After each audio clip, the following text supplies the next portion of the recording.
Fala pessoal, tudo bem?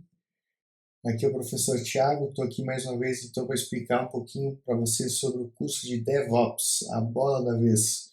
Por que a bola da vez? Porque DevOps está cada vez mais em voga, além de ser uma cultura que as empresas estão aderindo, elas acabam precisando e moldou-se um profissional específico para atuar nessa área aí. A gente vai ver um pouquinho, entender o que é DevOps, o que é essa cultura, o que é essa filosofia, o que um DevOps faz. Enfim, vamos dar uma olhadinha aqui na nossa grade curricular do curso. Então, a gente vai começar entendendo o conceito e arquitetura, né, por trás disso, o que é um CI/CD e a importância disso para as organizações atualmente, o que é um profissional DevOps, né, como é que ele atua, que skills ele tem que ter, o que a empresa espera dele, entendendo um pouco mais sobre um processo de pipeline, né? O que seria uma pipeline? Uma esteira basicamente pensa numa esteira de chão de fábrica, seria um pipeline. A gente tem vários estágios do software, então cada estágio tem que ser concluído com sucesso, caso contrário ele deve voltar para o início, né? Até é possível voltar para o estágio anterior também, enfim, isso a gente vai ver ao longo do curso. No módulo 2, a gente vai olhar as principais ferramentas para a construção de uma pipeline. A gente vai focar em ferramentas free, tá? Então não se preocupem. A gente vai utilizar ferramentas aqui como o GitLab, na versão free. A gente vai utilizar o Jenkins, o Sonar, dentre outras plataformas. Todas são gratuitas, então a gente vai conseguir construir uma pipeline sem ter que adquirir nenhum software, beleza, pessoal? Isso é bem interessante, bem importante. E claro, a gente vai ver outros tipos, né? A gente tem, por exemplo, o pipeline. Hoje o GitLab ele fornece, por exemplo, o GitHub também, vários outros softwares, dentro deles uma plataforma só para pipeline, porém, né, é paga. Então a gente vai aprender no curso aqui como fazer tudo isso de uma forma gratuita e extremamente funcional, tá? Que inclusive muitas empresas adotam. Como o próprio Tribunal Superior do Trabalho, eles utilizam o Jenkins, por exemplo, uma ferramenta gratuita para estar fazendo a pipeline. A gente vai iniciar a mão na massa, configurar o nosso ambiente, a gente vai criar uma aplicação simples em Spring Boot com Maven, né, que vai fazer que vai ser a aplicação que nós vamos rodar na nossa esteira, né, o produto que nós vamos rodar na nossa pipeline. A gente vai criar conta no GitLab, versionar o código, começar toda essa parte ali de gestão do código mesmo em si, tá? Aqui o curso ele não foca tanto em programação e mais sim em configuração e gestão daquilo que está sendo desenvolvido.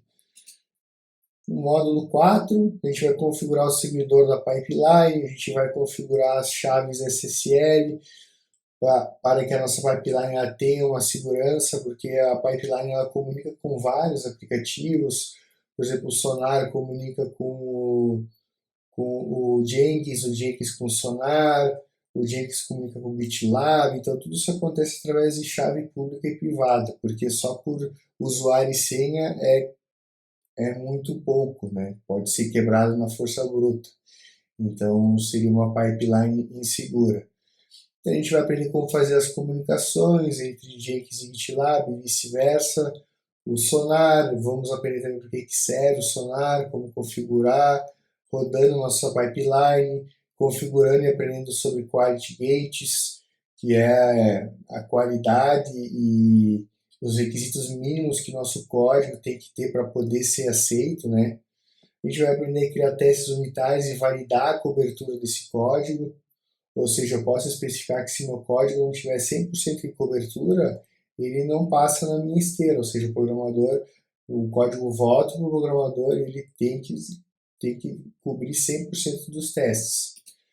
O módulo 5, finalizando o fluxo, validando o fluxo, né? Então a gente vai criar a lente, submeter o código ao repositório, validar os estágios da pipeline e efetuar o merge. E por último, a finalização, validar se tudo está ok e funcionando corretamente. Aqui eu vou botar um videozinho rodar que explica mais ou menos como é que funciona uma pipeline básica, desde a criação lá do nosso código-fonte até a execução dos testes, o deploy da aplicação, tá?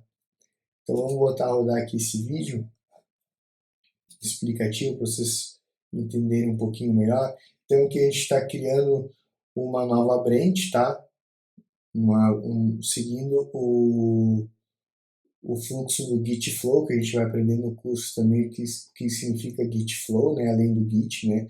Que é uma maneira de se trabalhar com o Git. Então a gente está criando um repositório, a gente já vai criar um merge request.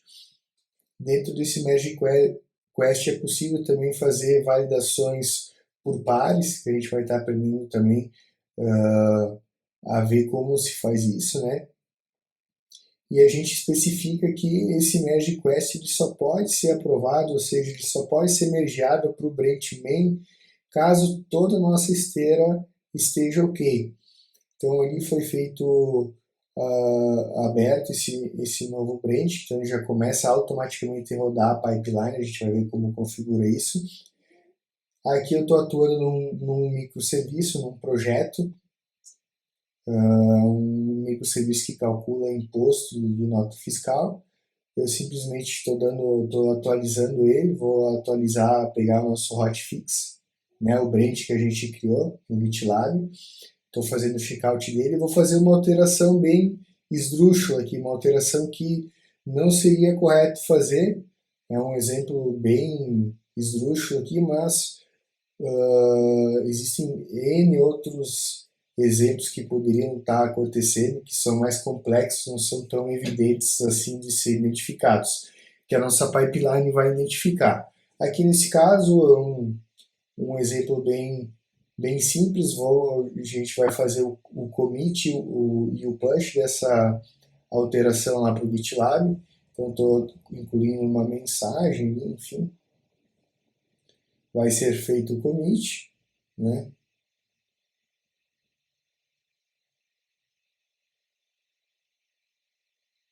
Todos esses passos mais detalhadamente, como trabalhar com o Git, enfim, da maneira correta, e o Gitflow a gente vai estar aprendendo com calma no curso, tá, pessoal? Então, aqui observe que eu fiz um commit, tem uma alteração, então ali alguém poderia estar fazendo uma revisão, fazendo um comentário, consigo ver exatamente o que foi alterado. E lá no meu Jenkins, observe que ele já puxou a alteração, já está rodando a pipeline, naquele código que eu recém comitei. Então, observe como as ferramentas elas trabalham interligadas, tá? Então, toda essa interligação, isso é bem chatinho de fazer, tanto é que é por isso que existe um profissional específico para lidar com isso, né? Então ele está rodando a nossa esteira de trabalho e como esperado deu um erro, né? Porque aquele if 1 igual a 1, né? É um código esdrúxulo, sempre vai retornar true, né? Então, mesmo que eu tente aprovar, o Magic Quest ele não permite ser mergeado porque a pipeline não foi aprovada. Não passou na pipeline, ela está com erro. Então, se eu for ali no GitLab, no Sonar, observe que ele falhou, tem um bug. Então, a gente consegue estar identificando, inclusive, que bug que é. Então, além do Sonar nos mostrar o bug que está acontecendo, então nos dizendo que ele sempre vai retornar true, essa expressão, ele nos ensina muitas vezes até como programar de uma forma melhor, né? E também ele impede que métodos complexos sejam criados, a gente chama complexidade aciclomática e cognitiva, né? Uma diz respeito à quantidade de processamento de máquina, a outra diz respeito ao quanto o ser humano vai bater o olho naquele método e vai conseguir identificar de primeira e aquele método é entendível, de fácil entendimento. Então, todas essas métricas o Sonar consegue validar e está bloqueando, ou seja, enquanto o código não passar na nossa pipeline, o desenvolvedor não pode fechar a tarefa dele, ele não consegue fechar a tarefa dele. Então ele é obrigado a programar de uma maneira correta. Então agora aqui eu estou voltando à alteração, estou só incluindo uma mudança no log, eu vou fazer um novo commit aqui. eu marquei a opção Amend Commit ali para não gerar um outro commit, se commitar em cima do mesmo que eu já tinha criado. Isso a gente também vai aprender no curso. Então observe que automaticamente ele já vai startar um gatilho e deve começar a rodar nossa pipeline. Então ele já está ali pendente, daqui a pouco deve começar a rodar a nossa. Ela começou a rodar a nossa pipeline. Cada quadradinho de 6 são stages, estágios que a gente define. A gente pode definir quantos estágios a gente quiser. Isso é bem bacana frisar, tá? Então, a gente define quantos estágios a gente achar necessário. No caso ali, a gente está com os mais básicos, que é a compilação, geração dos pacotes, né, a execução do teste unitário, a análise do sonar, validação dos QualityGate. Observe que agora ficou verde, passou, né, então até não tem nenhum bug, nosso código tudo classificação A, tá perfeito, e agora habilitou o botão do merge. Ó. Lá no GitLab, observe que estão 3 ferramentas conversando entre si, GitLab, Jenkins e Sonar. Lá no GitLab agora eu consegui aprovar meu código, né, no meu branch hotfix para o branch master, porque a pipeline passou. Então isso fica evidente a importância de se ter uma pipeline por N motivos que a gente vai estar aprendendo no curso, mas o mais óbvio que é garantir a qualidade final, né, da entrega do software, né, pessoal? Então é isso. Espero que vocês se inscrevam no curso. É um assunto bem interessante que está muito em voga agora. Todas as empresas estão. Quem ainda não tem, está correndo atrás para implantar por uma série de motivos, desde qualidade de software. Um outro motivo também, hoje a gente tem praticamente todos os desenvolvedores, eles estão cada um num canto, né? Então a gente tem um desenvolvedor júnior num canto, um desenvolvedor pleno em outro canto. Então essa esteira de trabalho, ela ajuda a validar o trabalho que aquele desenvolvedor está fazendo, para evitar que ele faça e envie códigos ruins. E o próprio Sonar acaba ensinando, dando dicas de como programar melhor.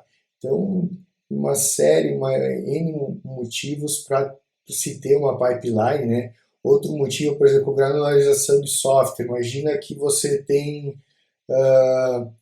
uma aplicação que ela gere 5 artefatos, que a gente tem que atualizar 5 jars, por exemplo, ou 5.war ou .ear, e é na cloud, por exemplo. Imagina ter que fazer isso na mão, né? Ter que acessar servidor a servidor, possivelmente de madrugada, e ter que fazer essa atualização. Não. Então, com a nossa pipeline, isso já é algo que acontece de maneira automatizada. O deploy feito de maneira automatizada, não precisa mais ter intervenção de um ser humano, digamos assim. Inclusive, a gente consegue até validar, através de testes de fumaça, que a gente chama, se aquele deploy ocorreu de maneira correta. Beleza, pessoal? Espero que vocês se inscrevam no curso. Vejo vocês lá. Até mais. Forte abraço.